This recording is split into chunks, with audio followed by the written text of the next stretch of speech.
Honestly, I wasn't planning to make another one of these videos, but after the last one, I got hundreds of messages, people sharing their own stories, asking questions, telling me things mattered to them that they'd uh, forgotten about. So, first, thank you, really. Your words meant more than you know. Now, I want to talk about something I've been thinking about since my wife Eleanor died. It's about the lies we tell ourselves to get through the day. Not the big lies, the small ones. The ones we think are protecting us but are actually stealing our lives. I'm George, I'm 87, and I spent 43 years lying to my wife about something so small, so stupid, that when I finally told her the truth, we both sat there in silence for a long time. Not because it was earth shattering, but because of all the years we'd wasted uh, dancing around it. It was a Thursday afternoon. We were sitting on the porch, and she asked me, like she'd asked 1,000 times before, "Do you ever regret not finishing your degree?" And for 43 years, I'd said the same thing. No, it worked out fine. I did all right. But that day, something broke in me. I said, yes, every single day. She looked at me like I'd suddenly started speaking another language. What? I regret it every day. I said, I regret that I quit. I regret that I was too proud to go back. I regret that I told myself it didn't matter when it mattered to me more than almost um, anything. Eleanor put her coffee down.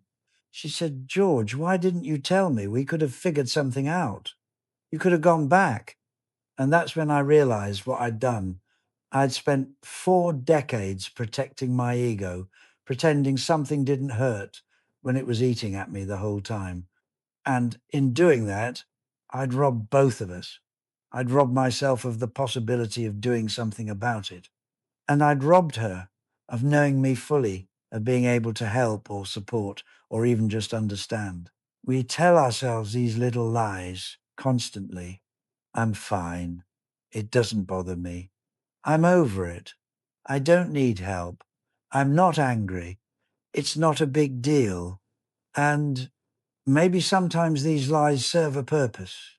Listen, maybe they get us through a hard day or keep the peace in a tense moment. But when they become permanent, when they become the story we live inside, they start to calcify.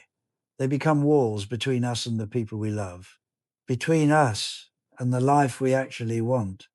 I had a colleague, Frank, who worked with me for 22 years. Good man, reliable. We'd have lunch together sometimes, talk about normal things. You see, uh, sports, weather, what our wives were cooking for dinner. About 6 months after he retired, his daughter called me. Frank had died, heart attack, and she said something that's haunted me since. She said, Dad always talked about you. He said you were the only person at work he felt comfortable around. He wished he'd told you some things, but he never did. I went to the funeral, and sitting there listening to people talk about Frank, I realized I never really knew him. Honestly, I knew the surface, the version he let me see. But whatever he'd wanted to tell me, whatever was actually going on beneath the pleasant conversations about baseball and pot roast, I never got to hear it. And now I never would. That's what these little lies cost us. They cost us connection. They cost us the chance to be known. And being known, really known by even one or two people, well, that's what makes life bearable, maybe even uh, beautiful. My son David, he's 59 now, came to visit last month. We were sitting in my kitchen, and out of nowhere, he said, Dad, I need to tell you something I should have said 30 years ago. My stomach dropped. I thought he was about to tell me something terrible. Instead, he said, when I was in high school and you asked if I wanted to go into business with you, I said no because I wanted to do my own thing. That was a lie. I said no because I was terrified I wasn't good enough, that I'd um, disappoint you. I just stared at him. David, you could never disappoint me. I know that now, he said, but I didn't then. And I've carried that around my whole life, the idea that I let you down by not wanting what you wanted. We talked for 3 hours that day, really talked about fears and regrets and misunderstandings that had sat between us for decades. And when he left, I felt lighter than I had in years. Not because the conversation was easy, but uh, because it was honest. Here's what I've learned: the lies we tell to protect ourselves end up isolating us.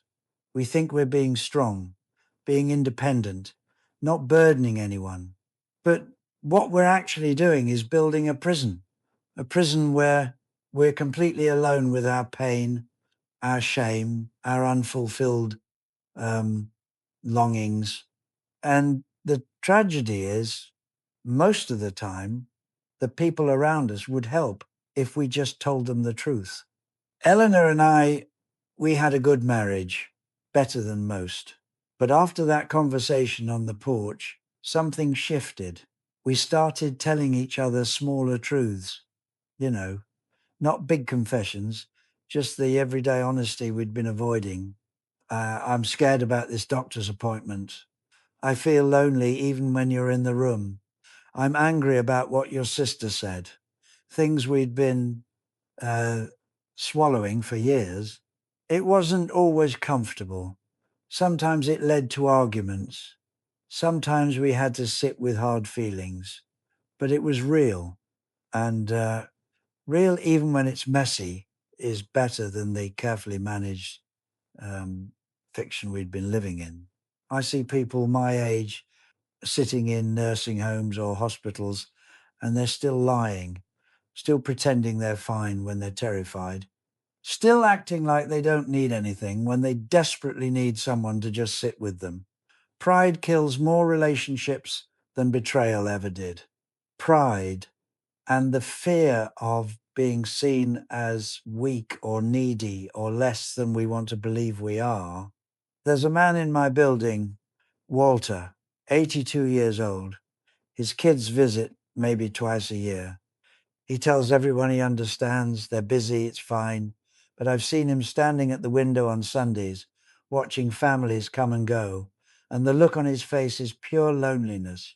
One day I asked him, Walter, have you told your kids you'd like to see them more often? He looked offended. I don't want to be a burden. So he sits in his apartment, alone, protecting his pride while his life slips away. I'm not saying you need to spill your guts to everyone. Some things are private, some things you work through on your own.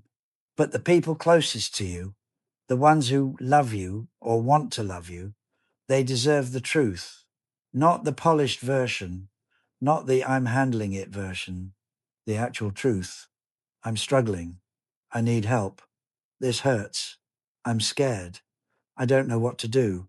When my youngest daughter called me 3 years ago, crying so hard I could barely understand her, I asked what happened. She said, I feel like I'm failing at everything. I can't do this anymore. And instead of telling her she was fine, that she was being dramatic, I told her the truth.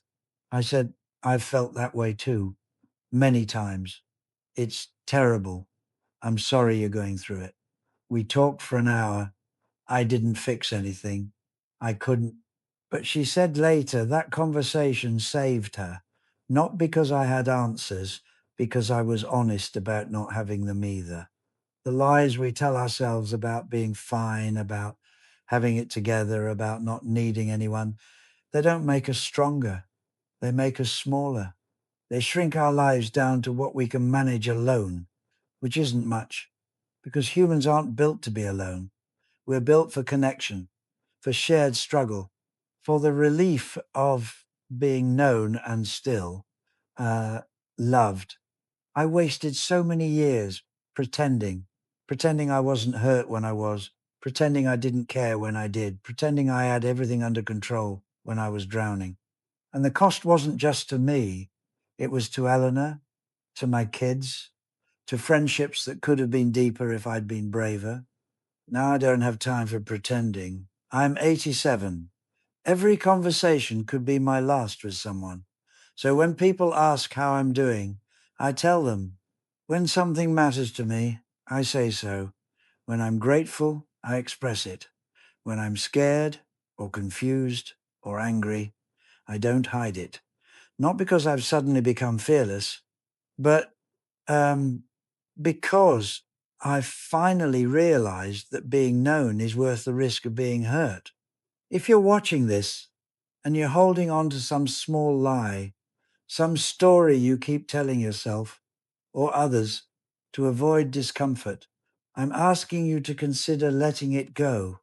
Not all at once, not recklessly, but start being a little more honest with yourself first, then with the people who matter. Tell someone you're struggling if you are. Ask for help if you need it. Admit when you're wrong. Say what you actually want instead of what you think you should want.